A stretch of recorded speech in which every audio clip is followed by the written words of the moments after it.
side of the hip and the thigh of the cat. So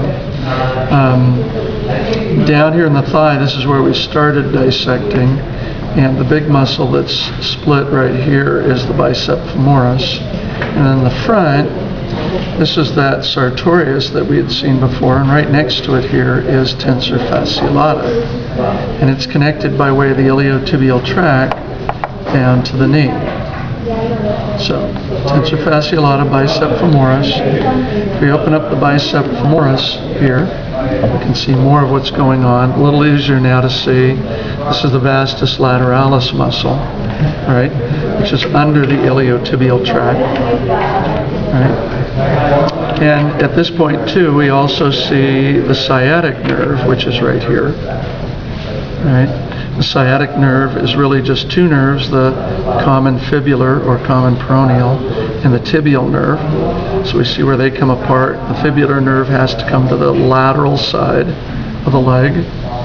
And then up in here, we saw that there was a single branch off the sciatic nerve running to these posterior muscles, and this was known as the muscular branch of the sciatic.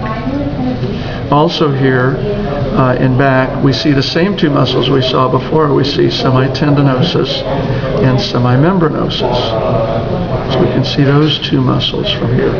So that's all the muscle here in the thigh. Up here into the hip, we have the gluteus maximus muscle here. It's not very big because a cat is a horizontal animal, doesn't need much of a gluteus muscle. And then when we lift that up, we can see the oval structure of the gluteus medius muscle. So gluteus maximus and gluteus medius. And of course tensor fasciolata is right here next to them. There's two deep muscles here.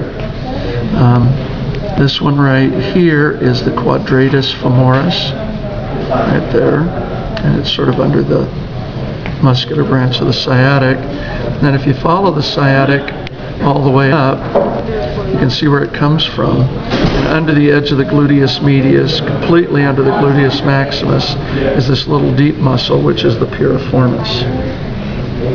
Okay. So that's the hip and the thigh. And then we did dissect a little bit of the leg here. Right? We found the gastrocnemius connected to the calcaneal tendon. Here was the soleus muscle. Right here, let me free it just a little bit more, but there's the soleus under the gastroc. And then we also split the gastroc open and saw that there was a chunk in between the two heads, and this was the plantaris muscle. So those are the three muscles that go to the calcaneal tendon: soleus, gastroc, and plantaris.